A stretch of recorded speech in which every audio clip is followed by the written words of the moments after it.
You've probably heard it a million times. Losing weight after 40 is impossible. And honestly, the fitness industry wants you to believe that lie because desperate women over 40 is how they make their money. As a busy mom with 2 boys who went from hiding in oversized hoodies to confidently wearing what my husband calls my thirst trap workout shirt, I'm gonna call BS on that. Because I lost 50 pounds while juggling football practice, keeping a stocked fridge with kids who suddenly eat more than I do, and dropping them off at karate 5 days a week. Seriously, shouldn't they be tornado kicking their way to black belt class like Chuck Norris by now? But even if that's still all you hear from every fitness influencer who's trying to sell you their $297 hormone reset program, don't let them fool you. Because I'm living proof that you can lose weight after 40 and keep it off with no special diets, no weight loss medications, and definitely no $100 magic powders. So today, I'll show you the exact 4-step plan that finally made weight loss make sense. And when things make sense, that's when you finally get results. But if you're expecting another lecture where I tell you that you have to cut out all sugar or start your plan with some miracle juice cleanse, that's not how we do things around here. Because here, we believe in only following plans that are effective and sustainable, not the garbage that gets pushed by influencers who aren't even close to 40 and have never woken up in a completely different body after popping out 2 or 3 kids. And by we, I mean me. Because I don't think anyone else is home right now, besides Roxy. But she obviously doesn't care about watching her figure, at least not when cheese is involved. So in this video, I'll show you the sneaky mistake most women make with calories, why just getting your butt off the couch is way more important than the 30 minutes you spend at the gym, the one thing that completely derailed my fat loss for years, plus what I did to fix it, and the mindset shift I had to make that completely changed everything. And if you're still falling for intuitive eating as your weight loss strategy, good luck getting your scale to move. Ever. Because as a seasoned dieter, I can tell you, sure, intuitive eating works when you're fired up and just ready to do the damn thing. But what about when you're running on fumes from driving to 3 different practices, surviving on whatever's left after feeding your kids, plus their friends who just raided your fridge, and the only me time you get is the 10 minutes in the car in between drop-offs? How do you stay fired up when you are so exhausted that just finding matching socks feels like an Olympic sport? Plus, intuitive eating is really still just guessing. The truth about weight loss is it's one big math problem. And if you're not getting your mathing correctly, then you are gonna have an even bigger problem because your scale won't move, in case that part wasn't obvious. Which is why when I wanted to get my scale moving after 40, I had to track everything I ate. But not just on the good days when my meals were Instagram worthy. Because I had to track that meal out that I really didn't want to. Mostly because I didn't want to admit, yes, that grilled chicken sandwich really did have 1,200 calories in just the sandwich. So I started tracking everything. Even those bites of leftover pizza from last night's dinner. The handful of trail mix I grabbed during the car ride to practice.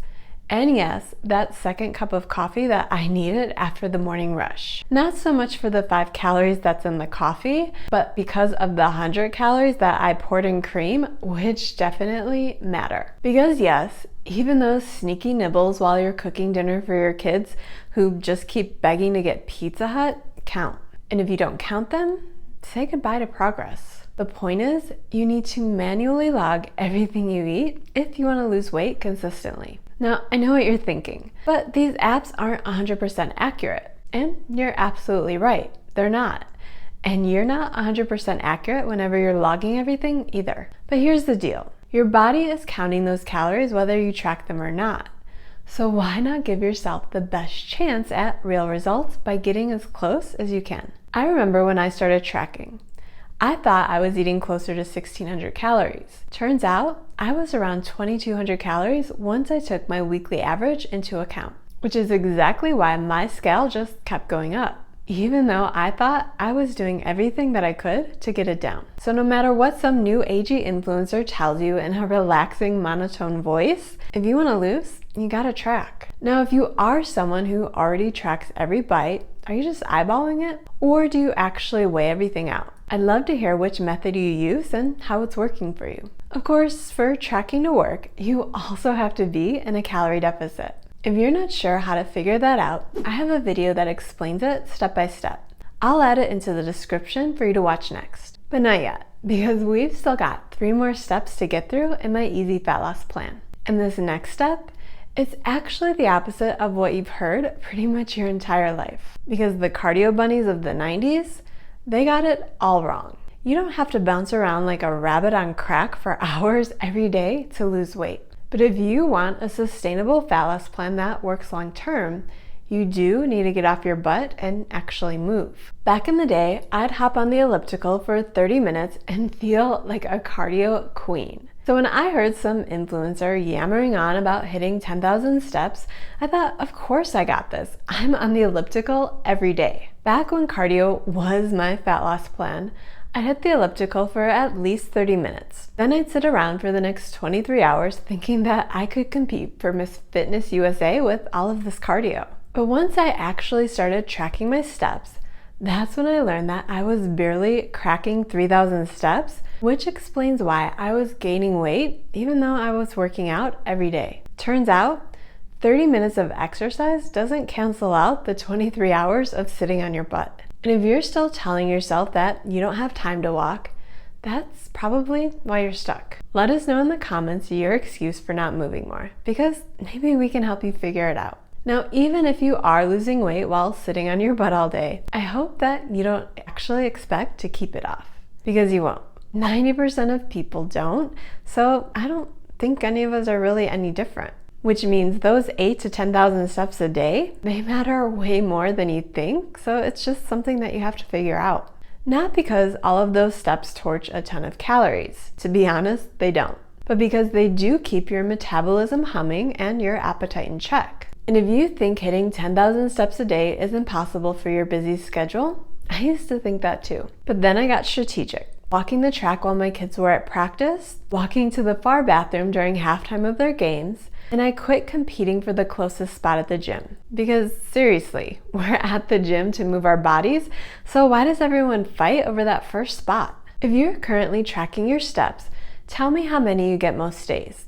And be honest, are you actually active throughout the entire day or just fooling yourself like I was? Either way, if you're still searching high and low for the perfect workout plan, quit wasting your time and just do the one thing that no one seems to want to do. Quit moving your fingers searching for that plan and just get up and move. Now, if you're too exhausted after a full day of momming or whatever it is you do all day, then you need to realize not following this next step will make both things that we just talked about 1 billion times harder. Because the quickest way to sabotage weight loss after 40 is with poor sleep. And if you're not prioritizing a good night's sleep every night, you're basically telling your body to hold on to all of that fat that you desperately want to get rid of. If you're like this version of me, then maybe you think getting better sleep is completely out of your control. Because for years, I did too, blaming my hormones for everything. When I was waking up at 2 a.m., it wasn't because of my hormones, but it was because I was mentally planning carpools, worrying about my kids' science project, and wondering if I'm spending more time with them than their video games. My brain wouldn't shut off because parenting 2 boys means constantly second-guessing every decision. But once I actually put the work into figuring out why I couldn't get my brain to stop, that's when everything changed. That's when weight loss over 40 was no longer this huge mystery that not even Elon Musk could solve. Because once I got sleep under control, that's when my cravings disappeared, my energy skyrocketed, and I stopped rage eating cookies at 10 p.m. like some kind of sugar-fueled zombie. If you're not sure where to start with improving your sleep, I have a morning routine video that can change everything. I'll go ahead and link that in the description to help you figure this one out. And if this is something that you've struggled with in the past, but you were able to fix it, let us know what you did, since weight loss after 40 isn't easy. We all need to stick together and help each other out. Speaking of which, let's talk about the 4th step in my plan so you finally get results in your plan, which involves making a huge mindset shift. But making this shift is what finally got me out of yo-yoing weight loss plans that kept me stuck for decades. In order to get unstuck, I had to forget about 90% of the information that I learned over the past 30 years, which meant instead of focusing on constant restriction to lose weight, this time I had to focus on rebuilding. Because after 30 years of cutting carbs, cutting calories, and even cutting out entire food groups, following every diet guru who promised me the secret that I'd been missing, I was literally cutting away my muscle and my health. And I had the $200 DEXA scan to prove it. When I got my first DEXA back in 2022, I was already on track for osteoporosis at 42. Let that sink in. Decades of dieting made me weaker, not stronger. But once I made building more muscle a priority, now osteo anything isn't even a concern until I'm closer to 100. In order to make these life-altering improvements, I had to quit focusing on only eating less for quick weight loss. These days, I prioritize eating enough, especially enough protein, in order to build my body up, which means I also swapped out marathon cardio sessions for more short, focused strength workouts and more moderate forms of movement like walking. I'm not talking about turning into some jacked bodybuilder, but my goal is to build enough muscle to protect my bones, keep my metabolism high, and actually feel strong for the first time ever. So if your diet is still focused on tearing your body down, I promise making the shift to building it up will pay off in spades, as long as you have patience. Or you could just stick with obsessing over quick fixes that shrink you down until there's nothing left. But really, where's that getting you? Let me know in the comments if you've finally made this mindset shift, or if all you really care about is quick weight loss because you think muscle building can just wait. Let me let you in on a secret. I thought that for years, which only continued putting off getting results that actually last. Look, you can keep telling yourself that you'll start Monday again, or you can finally become the confident, energetic mom who shows up fully for those middle school milestones. The one who doesn't avoid school events or feels invisible at parent nights. You have two choices.